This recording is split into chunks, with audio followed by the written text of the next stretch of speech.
Ya, para penonton Dhamma TV yang selalu damai di hati, sebagaimana biasa perjumpaan kita selalu tidak pernah lupa. Kita panjatkan puji syukur kepada Sang Maha Agung, Sang Maha Pemurah, Pengasih lagi penyayang. Semoga seluruh ciptaannya, baik yang kasat mata ataupun yang tidak kasat mata, yang gede, yang lembut, yang air, yang api, segala macam, khususnya kita manusia ini, semoga semuanya hidup dalam kebahagiaan, kedamaian, kesejahteraan, keabadian, sudah barang tentu sesuai dengan hukum mereka masing-masing. Para penonton Dhamma TV yang kami muliakan, bulan-bulan April ini memang bulan-bulan istimewa ya. Sungguh sangat semarak sekali. Karena bulan April bagi bangsa Indonesia mempunyai sejarah yang besar sekali. Bahkan semangat sejarah bulan April itu, meskipun berangkat dari pulau kecil yang namanya Pulau Jawa, tetapi menimbulkan satu spirit emansipasi seluruh dunia. Oleh karena itu, bulan April ini ibu-ibu semuanya sibuk, semuanya ruwet, semuanya simpang siur ke sana kemari untuk memperingati Hari Raden Ajeng Kartini ya. Para penonton Dhamma TV yang kami muliakan, tidak akan dicintai, tidak akan disayang kalau tidak dikenal, tidak akan dicintai kalau tidak dikenal. Nah, kalau dari sisi sejarah hidup beliau ya, Raden Ajeng Kartini itu putra seorang bupati. Seorang bupati zaman itu, waduh, sudah grade tatarannya itu sudah tinggi. Itu sekitar tahun 1817 atau berapa, atau 1811 gitu ya. Lalu sang bupati pada waktu itu mempunyai dua putra itu istimewa semua. Yang kakaknya Ibu Kartini itu Raden Mas Sosrokartono. Waduh, waktu itu menjadi seorang jurnalis, seorang wartawan. Waduh, wartawan itu memang mempunyai kedudukan dan mempunyai status sosial yang tinggi, karena dari wartawan itulah orang dapat terbuka, dapat mengetahui apa yang tidak diketahui. Karena tulisan-tulisan wartawan itulah kita semuanya bisa mengetahui seluk-beluk tentang dunia itu, mulai harga jagung, ketela, ubi, beras, sampai dengan emas, pices, berlian, dan lain sebagainya ya. Karena dengan tulisan yang ya sekarang ini, meskipun dunia pengetahuan tentang informasi itu sudah semakin canggih, tapi saya sarankan ya kepada anak-anak yang muda, kepada keluarga-keluarga, meskipun ya satu surat kabar, kalau yang ini paling tidak itu harus 2 surat kabar, satu regional dan yang satu nasional ya. Karena apa? Lain loh ya, berita yang ditulis dengan berita yang berwujud gambar audio visual itu lain ya, lain. Nah, kembali ke Ibu Raden Ajeng Kartini ya.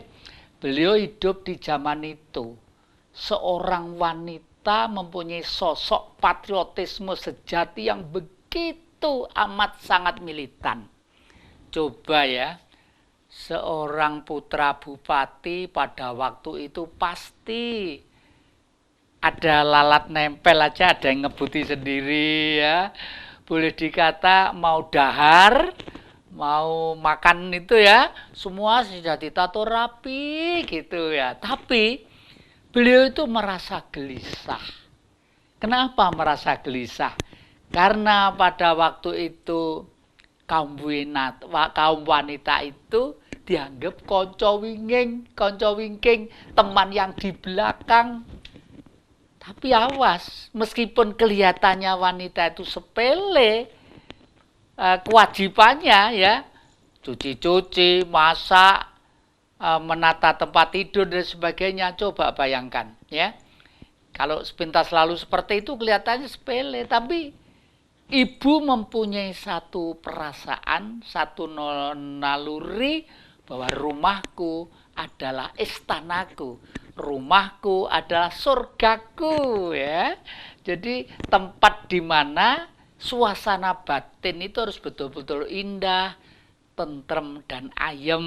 Nah, dan ibu-ibu itu zaman dulu itu ibu-ibu itu sudah menata dirinya menjadi seorang sosok yang harus menjadi panutan, harus sabar, tawakal, telaten, dan ulet. Sabar, tawakal, telaten, dan ulet. Sabar itu ya, karena satu, mesti harus memperhatikan makanan yang harus dimakan keluarga.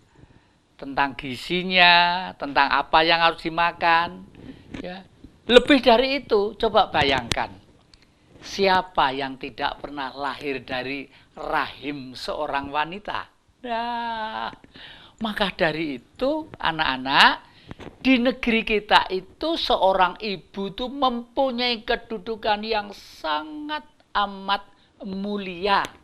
Nah, Ibu Kartini pada waktu itu memperjuangkan emansipasi, memperjuangkan hak seorang wanita, tidak mau dianggap sebagai konco wingking ya ta, serga nunut neraka katut ya bahasa Jawa pada waktu itu tidak mau, karena justru sebenarnya wanita inilah yang harus mempunyai karakter panutan sehingga menjadi simbolnya kelompok masyarakat, baik keluarga, lingkungan, apalagi negara. Maka dari itu, kakek ini tidak lepas dari lambang ini, ya. Ini lambang simbol Singhasari. Ayo, terkenal dengan siapa Singhasari? Terkenal dengan Ibu Kendedes yang cantik gemulia. Beliau saking luhur budinya, luhur kepribadiannya sampai mendapat gelar Pratna Paramita. Ya, Sang Pratna Paramita. Apa Pratna Paramita itu? Artinya seorang wanita yang patut menjadi tauladan, yang patut menjadi sumber inspirasi, yang patut menjadi sosok sebagai pangilon. Pangilon itu mengilo-ngilo, ngoco ya dah. Harus begitu lah. Ini wanita, buktinya apa? Beliau rahimnya itu melahirkan raja-raja besar yang selanjutnya nanti akan membangun Nusantara dengan kerajaan yang hidup selama 300 tahun lebih. Apa namanya? Majapahit. Nah, ini loh ya. Jangan dipikir ini apa satu kebetulan aja, tidak. Karena kesadaran seorang ibu tadi itu. Oleh sebab itu sejak zaman Majapahit ya, bendera kita itu dulu disebut umbul-umbul. Kalau benderanya waktu itu disebut Surya Mandala. Surya itu matahari, Mandala itu adalah fokus sumber kehidupan ya. Bentuknya yang seperti gini, gini. Nah, terus umbul-umbulnya berdiri di bambu pring ya, bambu wutuh gitu sampai pucuk melengkung gini, tapi ini begini, merah lalu putih. Lah, demikian juga anak-anak. Ini kalau masih sendiri-sendiri gak ada artinya. Meskipun sekecil ini ya, sekecil seluas ini, kalau sudah digandeng merah putih, merah di atas, putih di bawah, lalu di sini ditaruh sebagai tiang, berarti ini adalah bendera bangsa kita. bangsa Indonesia mulai Sabang sampai ke Papua sana, ya, disimbolkan benderanya ini. Ini mewakili bangsa. Akhir-akhir ini anak-anak generasi kita banyak yang berprestasi di bidang olahraga, dua negeri, wah langsung bendera itu dikibarkan plus nyanyiannya Indonesia tanah airku, tanah tumpah darahku. Dan nanti lama-kelamaan kalau kita itu dengan tulus sabar dan sadar untuk mengibarkan merah putih seluruh dunia dibarengi dengan bentuk-bentuk budaya, nanti orang seluruh dunia itu loh akan datang ke sini. Datang mesti apa? Mesti bawa duit, ya mesti bawa duit. Nggak mungkin datang cuma kelontang kelantung, nggak mungkin. Datang turis hotelnya laku, ya, warung-warung laku, kafe-kafe, restoran laku, lalu juga hasil karya kerajinan juga laku. Ya, para penonton, jangan di mana-mana, masih di depan Jejak Ki Jati.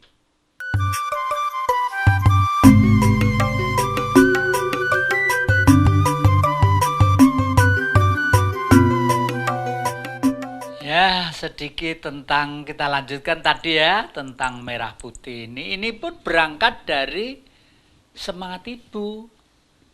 Merah ini bapak, merah ini ibu, putih bapak. Kenapa merah kok ibu? Ya, karena kita ini adalah lahirnya manusia itu diengerami, bahasa umumnya ya diengerami, ditumbuh kan mulai janin sampai dengan bayi ya 9 bulan, ada yang 10 bulan ya. Makanya merah putih ini pun melambangkan bapak dan ibu yang melahirkan manusia. Nah, sopan banget ya.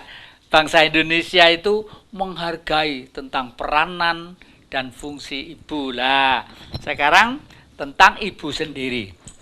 Anak-anak, kenapa sih seorang ibu itu harus umumnya banyak memelihara rambut yang panjang ya?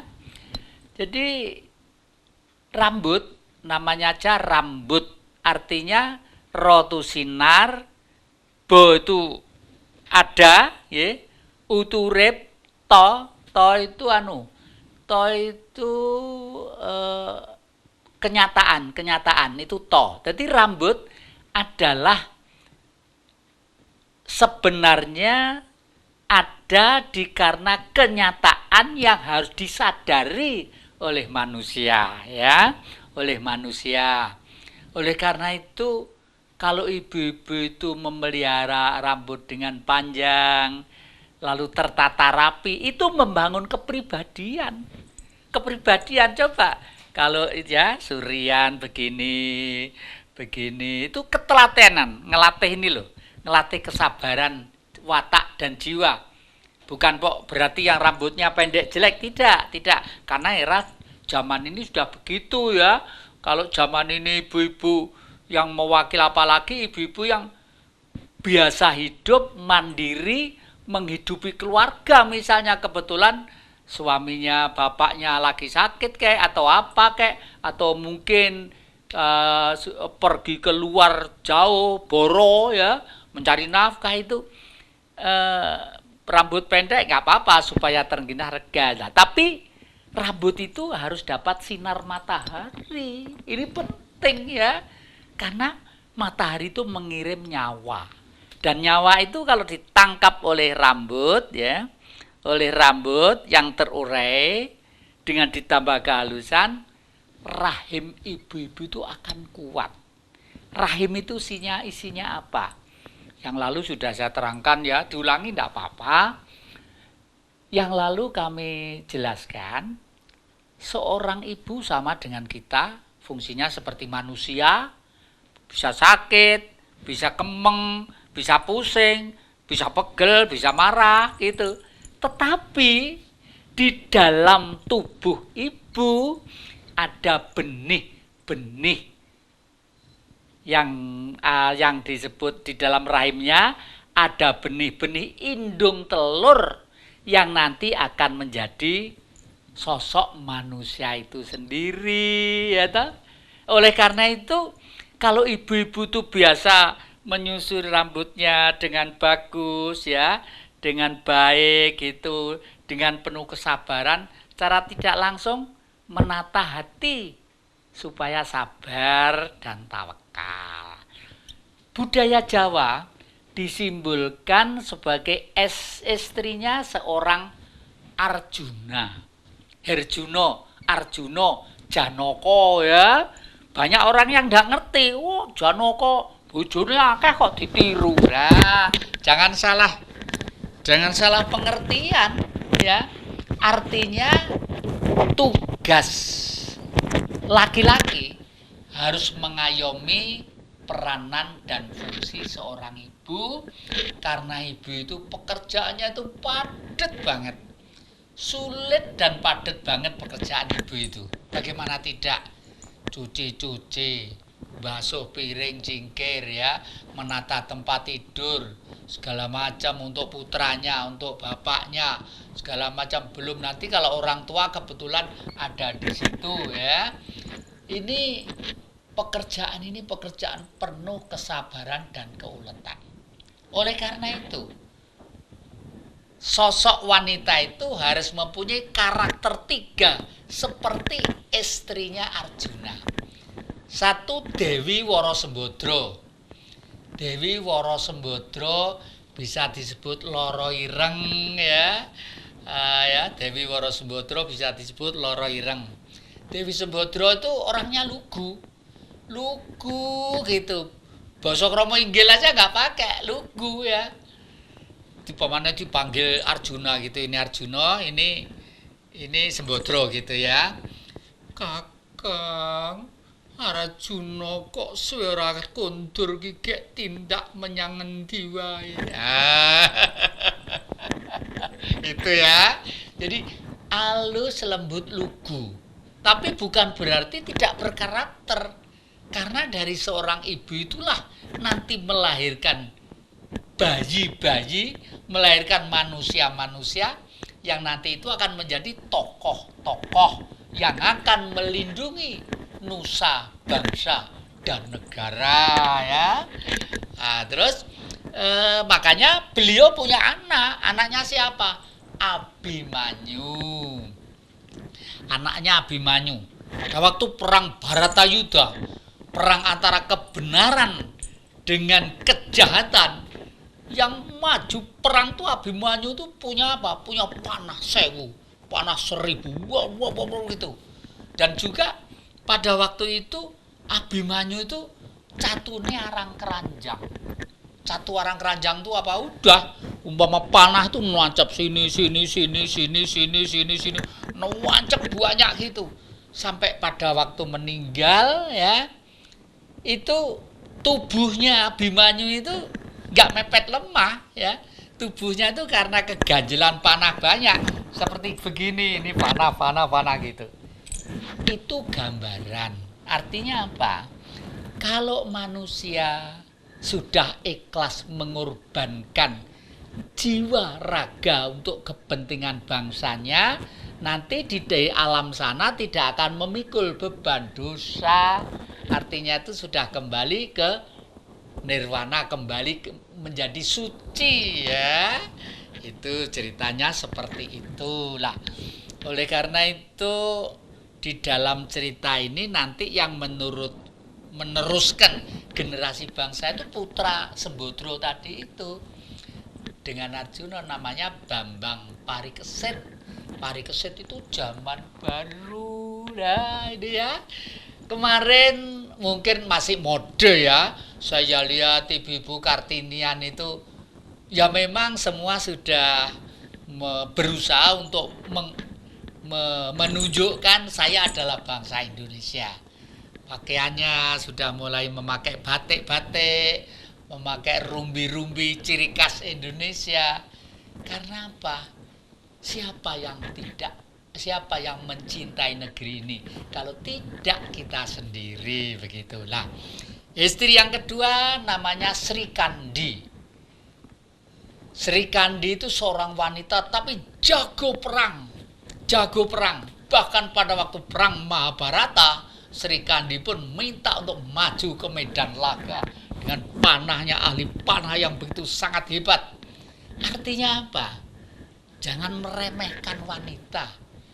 Wanita itu meskipun lemah lembut, tapi kelemah lembutannya itu karena melindungi keluarga. Tidak dibeda-bedakan satu dengan yang lainnya, ya. Keberanian untuk melahirkan seorang manusia, seorang bayi, menjadi remaja, menjadi dewasa, tua. Mungkin baru kalau rumah tangga aja bisa. Maka dari itu meskipun sudah berumah tangga dan di situ ada sosok seorang ibu, istrinya anaknya tadi itu ya, tapi masih tetaplah sowan itu menghadap di hari-hari tertentu. Yang bagus itu adalah hari kelahiran kita masing-masing ya. Kesowan ke ibu mertua, kesowan ibunya, bapaknya itu dan lain sebagainya gitu ya. Ibunya sendiri atau bapaknya sendiri tadi itu, karena dari orang tua lah ada kita lah. Lalu Sri Kandi Sembodro, Sri Kandi Larasati. Larasati, laras itu menyeimbangkan, ngelaras ya. Ngelaras, kalau di dalam budaya Jawa ada istilah ngelaras lagu, ngelaras suaranya alat musik. Kalau dari perunggu disebut gamelan, atau kalau dari bambu disebut angklung, ya. Kalau dari senar disebut gitar, ukulele atau apa gitu. Artinya melaras. Karena namanya sudah dilaras, menseimbangkan. Ya, seorang ibu itu tugasnya adalah sebagai sosok subjek keseimbangan dari keluarga dan perkembangannya. Maka dari itu ibu itu pasti adil. Adil ibu itu. Bahkan kalau kita cermati ya, coba perhatikan ibu-ibu. Kalau putra-putranya atau cucunya atau bapak sudah cukup makannya, merasa puas. Tetapi kalau belum cukup, biasanya 10 sendok atau 8 sendok, itu ibu-ibu berani ngalah. Nah, hebat pada ibu-ibu. Jangan kemana-mana, masih di depan Dhamma TV.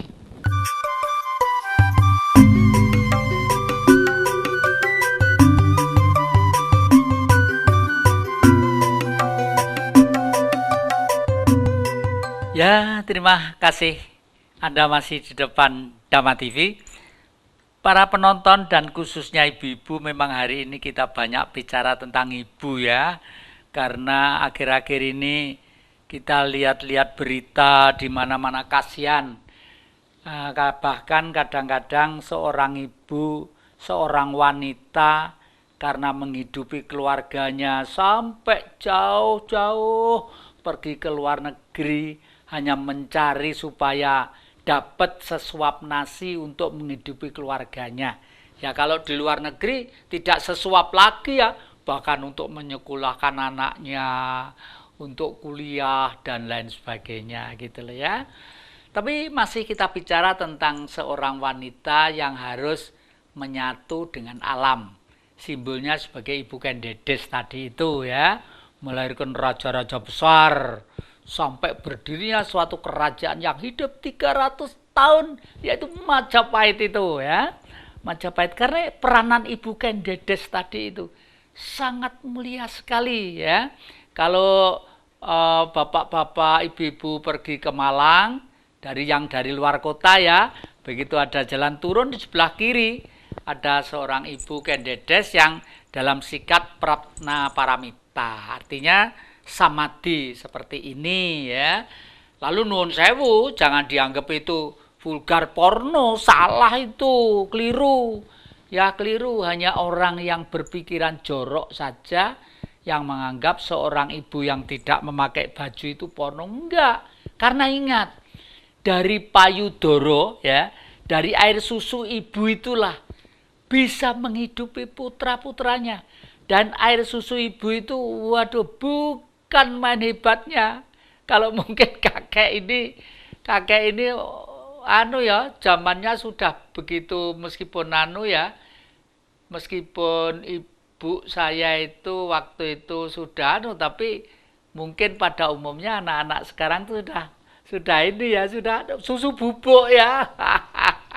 Susu bubuk, susunya sapi ya, bukan kok jelek, tidak ya, tapi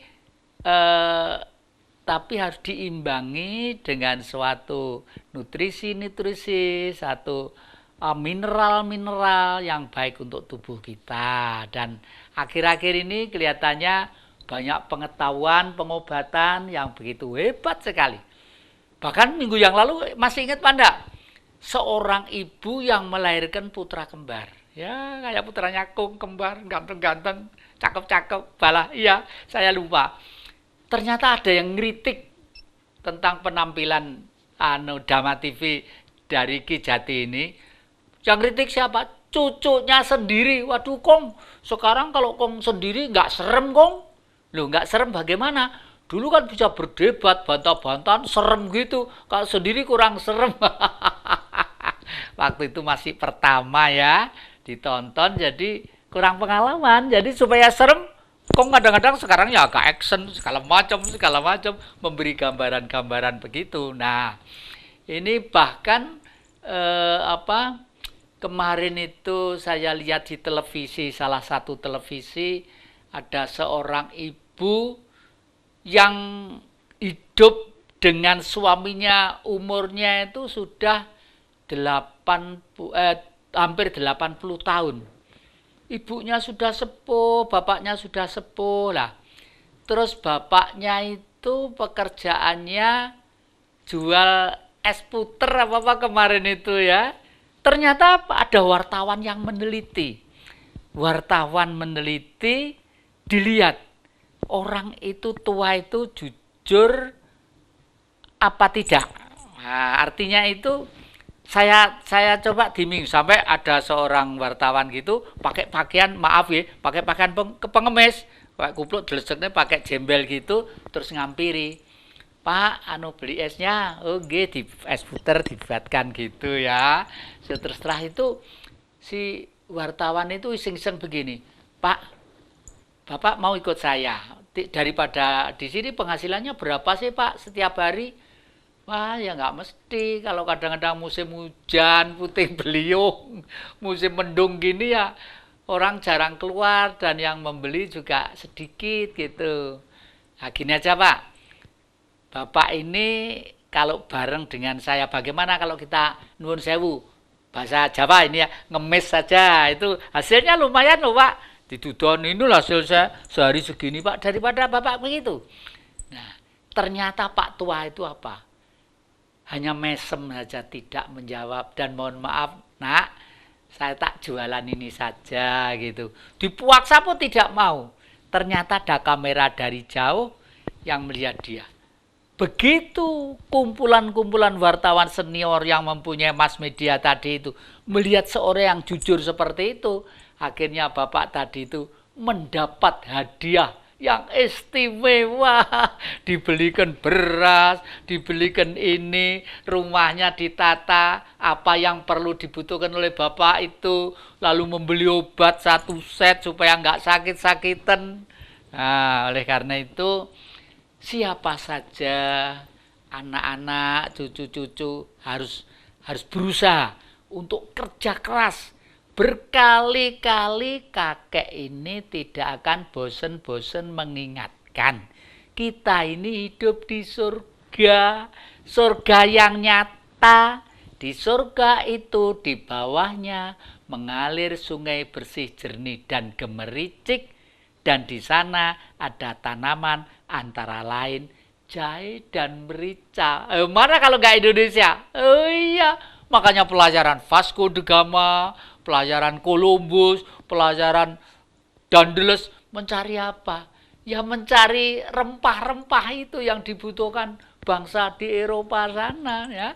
Dan ternyata sekarang ini emansipasi wanita sudah begitu sangat hebat ya. Adik-adik pasti tahu seorang wanita, maaf, cara Malange bongol. Karena apa?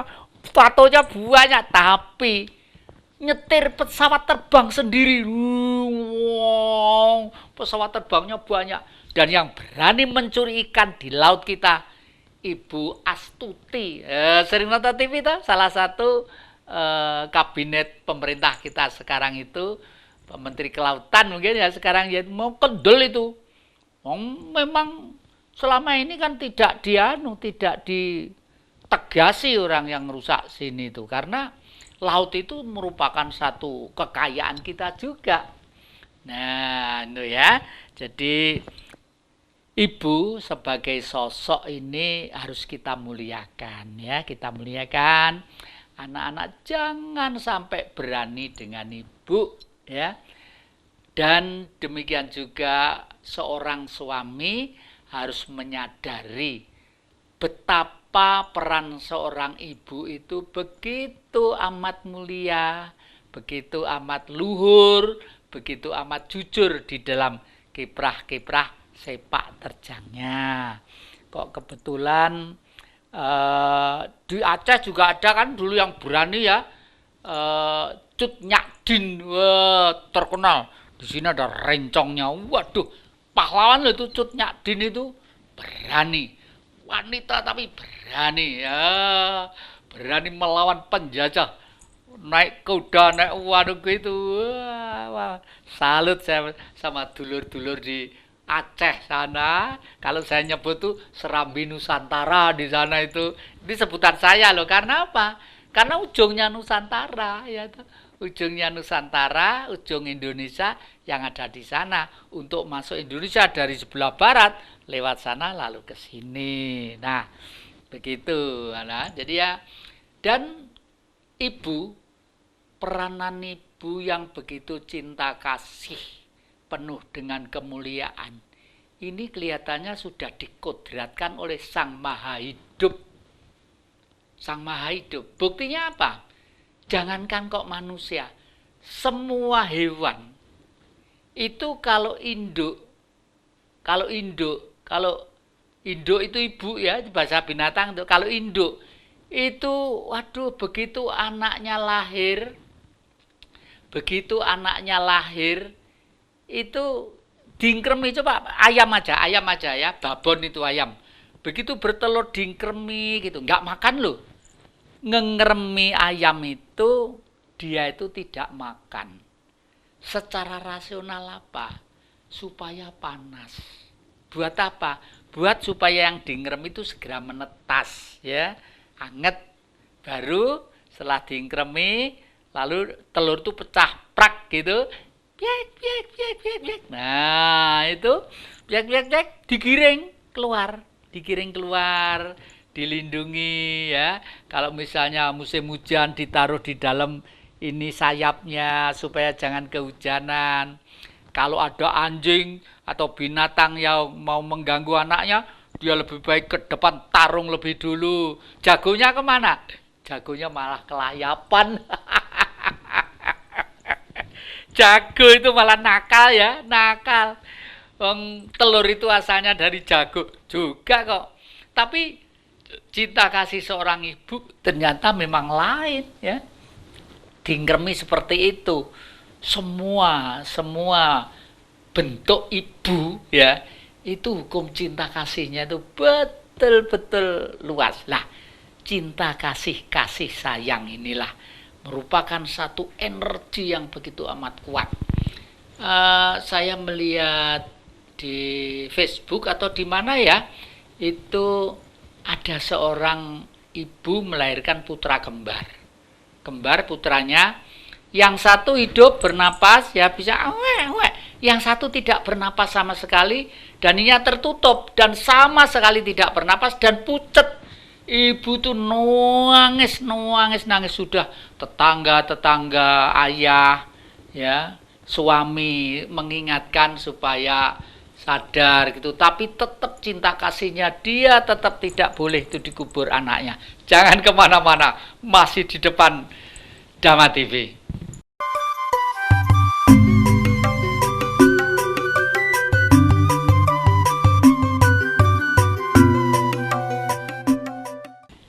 Ya, terima kasih para penonton Dhamma TV yang selalu damai di hati. Kita lanjutkan ya, tadi itu begitu amat kompleks, begitu amat bermacam-macam, bercorak ragam kesibukan seorang ibu. Saya gambarkan sebagaimana seorang induk ayam atau burung mengerami telur ya, masih dicarikan ke sana kemari. Kalau misalnya ada sesuatu bahaya dilindungi, misalnya mau ada yang makan musang kayak atau anjing kayak atau apa, ibunya melawan lebih dulu ya. Nggak mikir bahwa dia itu kalah atau menang, nggak mikir. Itulah sebenarnya seorang ibu itu seperti itu, cinta kasihnya dalam keluarga, dalam keturunan dan lain sebagainya. Bahkan semua agama itu memuliakan ibu ya. Kita mulai dari budaya orang yang menganut agama Buddha. Suatu saat ceritanya Sang Buddha pada waktu mengajarkan kebaikan kepada murid-muridnya, pada waktu itu berangkatlah satu rombongan wanita-wanita yang pengen mencari ketenangan batin karena mendengar bahwa Sang Buddha itu memberi pelajaran-pelajaran tentang hidup yang damai, hidup yang bahagia, hidup yang berharap untuk kenirwana gitu. Lah, ibu-ibu akhirnya satu rombongan itu datang. Nah, murid-murid Sang Buddha ya menganggap, karena murid ya kelasnya masih murid, menganggap itu wanita itu, waduh kok melu-melu urusannya orang laki-laki, lalu ditemoni. Nggak boleh gitu, nggak boleh karena itu urusan laki-laki. Tetap wanita itu nggak mau pulang. Semua rombongan wanita sudah memakai baju kuning ya, seperti bante-bante itu dipakai bajunya. Terus dia tidak mau pulang, dia duduk di halaman di luar pagar gitu. Terus, kamu tuh bagaimana di sini? Kamu ndak lapar nggak apa-apa. Saya lebih baik mati di sini kalau tidak boleh belajar kepada Sang Buddha. Gitu. Akhirnya muridnya Sang Buddha itu dipanggil oleh Sang Buddha. Siapa itu? Itu wanita mau ikut belajar kita. Wanita itu tugasnya kan di rumah, tugasnya kan ini dan lain sebagainya gitu. Bukan tugas seperti yang laki-laki gitu. Sudahlah, kita harus, semua titah itu sebenarnya mempunyai hak dan pikiran yang sama. Jadi pada waktu itu emansipasi sudah dipelopori loh ya pada waktu itu. Padahal Sang Buddha itu kapan? 500 tahun sebelum Masehi kan waktu itu ya. Akhirnya ibu-ibu diterima, disuruh masuk, tapi jangan duduk ikut mendengar dulu, sana sudah pergi ke dapur, makan seadanya. Nah gitu. Sejak itulah lalu ada ibu-ibu juga akhirnya yang menjadi bikuwani apa istilahnya, yang putri itu ya, lalu dipotong rambutnya. Karena apa? Karena sudah merasa harus, ini saya pakai bahasa saya sendiri ya, harus moksa. Bahasa saya itu moksa itu artinya seseorang yang sudah tidak mau menimbulkan satu kelahiran yang akan memikul beban dosa. Itu loh ya. Seperti beberapa hari yang lalu saya gambarkan, memetik buah koldi itu sebenarnya akan memikul beban dosa. Lah, buah koldi itu di rahimnya ibu-ibu itu. Jadi kalau ibu-ibu itu nanti akan menjadi biksu wanita, biksuni ya, biksu wanita itu juga harus begitu, harus dipotong ininya, rambutnya digunduli semua gitu, dipotong sampai memakai bagian kuning, artinya sudah tidak punya pamrih, tidak punya ambisi, tidak punya emosi. Yang ada adalah menyerahkan diri kepada kesucian untuk kembali menjadi suci. Lah, coba sebenarnya wanita-wanita itu merupakan satu pelopor yang besar ya, pelopor yang besar. Oleh karena itu Ibu Kendedes, sang peratnya Paramita, itu seseorang yang sudah melakukan meditasi dalam tingkat tinggi, sehingga jasmania ini, jagat ciliknya, interaksi dengan jagat cilik, jagat gede, apa yang diangan-angan, apa yang dipikirkan, mengundang cahaya retek gitu lah. Sebelumnya Nusantara ini kan masih amburadul ya.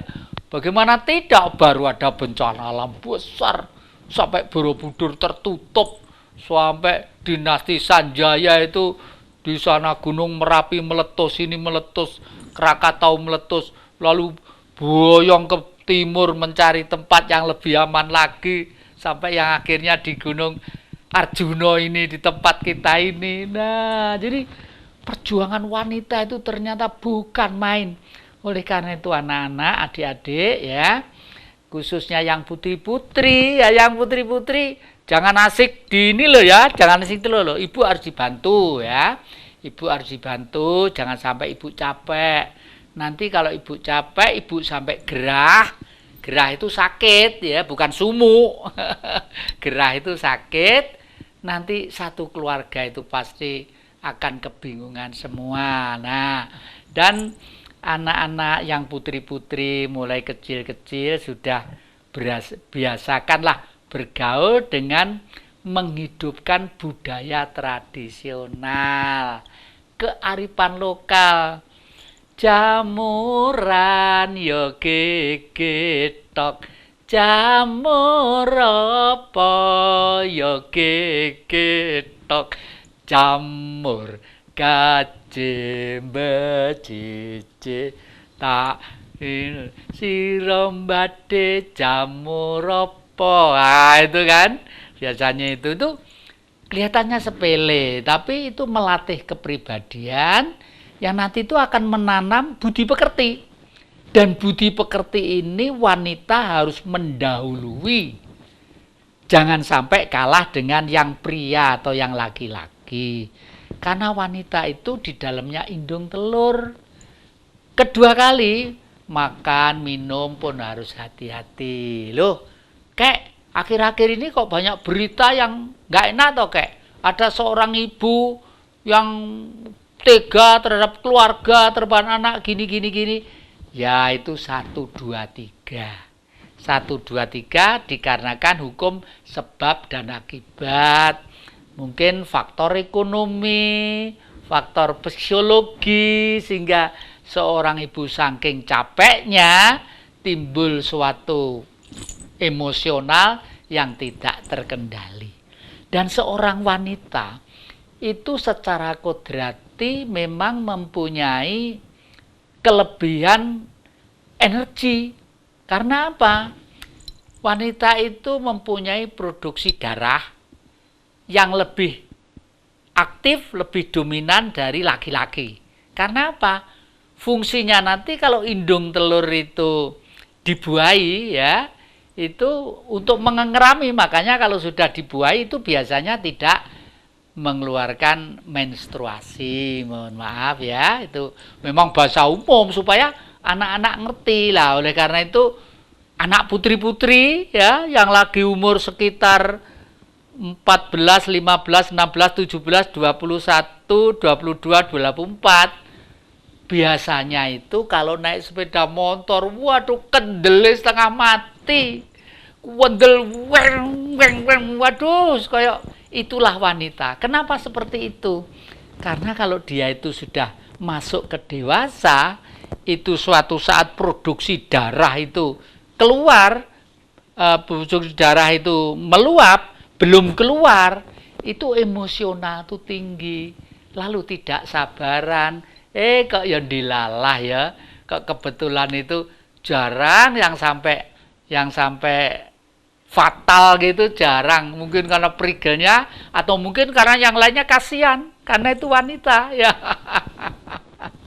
Jadi memang oleh karena itu makan, minum pun juga harus dipikir dengan baik, harus hati-hati ya. Jangan sampai nanti itu menumbuhkan satu sifat-sifat oper yang lebih baik ya. Dan juga anak-anak atau adik-adik biasakanlah kalau bangun tempat tidur dibersihkan sendiri ya. Kakek akhir-akhir ini sering jenguk anak-anak, cucu-cucu atau siapa saja sengaja masuk ke rumah teman, kula nuwun dulu permisi, pura-pura lihat gambar, tapi sebenarnya sambil ngelirik ke sana kemari. Itu kadang-kadang punya anak putri, punya anak-anak laki-laki itu tempat tidurnya sudah pergi sekolah masih berantakan, enggak karu-karuan ya. Kalau sudah bangun, pagi mau belajar, nanti kan tidak tidur lagi. Udah utamakan bersihkan, nggak sampai 1 menit. Belum seperti tempat tidurnya Kong ini. Kalau tempat tidurnya Kong itu gede, ukir-ukiran, kelilingi kelambu segala macam. Terus apa ya? Itu aja Kong ini dulu ibu saya dua-duanya. Ibu kok dua itu bagaimana? Yang satu ibu yang melahirkan saya. Setelah saya 5 tahun, diambil anak oleh ibu yang lain ya. Jadi dua-duanya itu mendidik saya itu begitu. Harus bersih tempat tidur, harus rapi ya. Tidak boleh kotor, digebleki sendiri. Setelah itu baru boleh. Nggak sampai 1 menit kok, nggak sampai 1 menit. Tapi kebiasaan itu akan menimbulkan karakter. Membentuk jiwa biasa menata diri dengan baik. Menata diri. Banyak orang sukses dikarenakan menata diri, memanage dirinya. Sehingga meskipun tidak sekolahnya tinggi, tidak belajar macam-macam, tapi dibimbing oleh dirinya sendiri. Loh, dirinya sendiri kalau bimbing. Dulu kan sudah saya katakan, guru sejati. Cahaya itu, guru sejati itu, ya toh. Jadi melatih diri, membimbing diri itu penting banget supaya kita itu biasa melakukan yang terbaik. Ingat, 5 dasar pokok 500 tahun sebelum Masehi sampai sekarang masih relevan. Angan-angan benar, pikiran benar, tutur kata benar, pribadi benar, bergaul benar. Nah, para penonton Dhamma TV yang kami muliakan, terima kasih Anda masih sangat setia di depan Dhamma TV ini, dan besok minggu yang lalu kita akan mengambil tema-tema yang kira-kira cocok dan dibutuhkan untuk masa-masa sekarang ya.